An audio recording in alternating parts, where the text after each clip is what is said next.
Posteriormente, pasamos a los filtros. Los filtros, que es la sección de ecualización. Empezamos en esta consola y en la gran mayoría tenemos un High Pass Filter, ¿no? High Pass Filter lo activamos aquí y tenemos un selector de frecuencia para este High Pass Filter. El High Pass Filter lo que hace es eliminarnos las frecuencias graves en la señal, ¿no? Cuando nosotros tenemos alguna fuente sonora que no reproduce estas frecuencias graves o alguna señal también que esté muy sucia en este rango de frecuencias graves, entonces nosotros podemos trabajar con este High Pass Filter. Lo que hace es filtrarlas por completo, ¿no? A diferencia de que ahora vamos a ver en el ecualizador, aquí lo que nosotros estamos haciendo prácticamente un corte en este tipo de frecuencias. Aquí en este caso estamos de 20 a 400 Hz, ¿no? Entonces la máxima frecuencia a la cual yo puedo llegar a filtrar son 400 Hz. Esto quiere decir que solamente aquellas frecuencias superiores a los 400 Hz van a estar pasando a través de nuestro flujo de señal, o indistintamente, obviamente, donde yo la coloque o donde yo lo necesite, ¿no?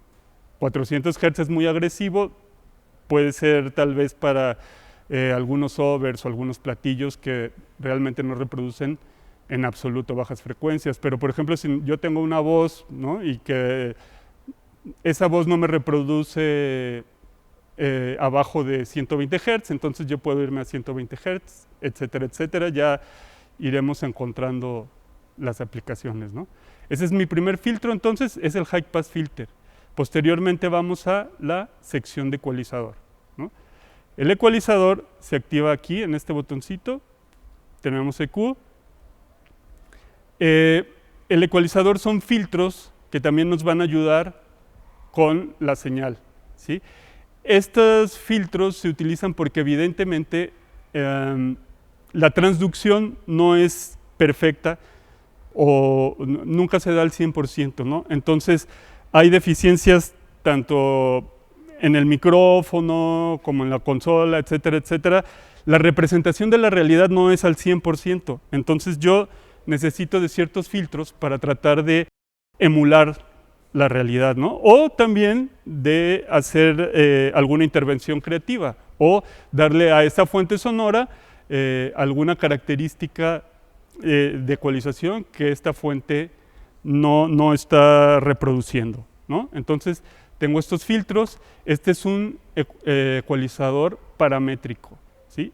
Esto quiere decir que en un ecualizador paramétrico yo en cada uno de los filtros puedo, número 1, aumentar o disminuir la ganancia de una frecuencia.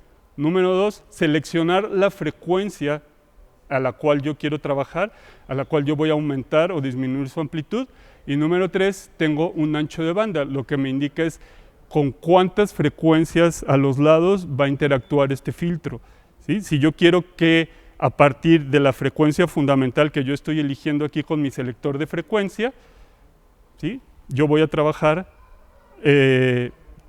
interfiriendo con frecuencias que están a los lados, ¿no? Entonces puedo hacer que trabaje lo más cerrado posible sobre esa frecuencia, o puedo jalar frecuencias alternas que van a estar a los lados, ¿no? Entonces eso es un ecualizador paramétrico. Para hacer un ecualizador paramétrico tiene que tener estos 3 características que, vuelvo a repetir, son ganancia, con la cual yo amplifico o disminuyo la amplitud, selector de frecuencia, donde yo selecciono la frecuencia con la cual quiero trabajar, y ancho de banda, donde yo selecciono qué tanto voy a abrir, ¿no?, la capacidad de ese filtro.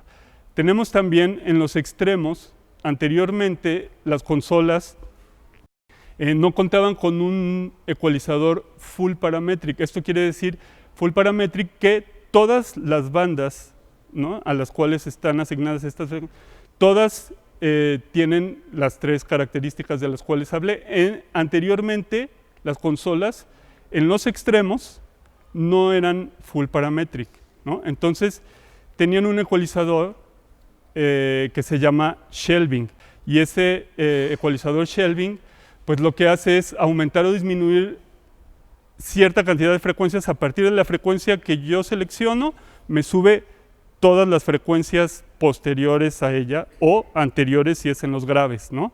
Entonces, un ecualizador shelving, yo no puedo seleccionar un ancho de banda, yo solamente selecciono a partir de qué frecuencia voy a modificar su ganancia, y esto me va a jalar todas las frecuencias que estén a los extremos, ¿no? Si está en el agudo y yo pongo mi selector de frecuencia en 8000 Hz, todas las frecuencias de 8000 Hz en adelante van a ser modificadas cuando el ecualizador está en modo shelving, ¿no?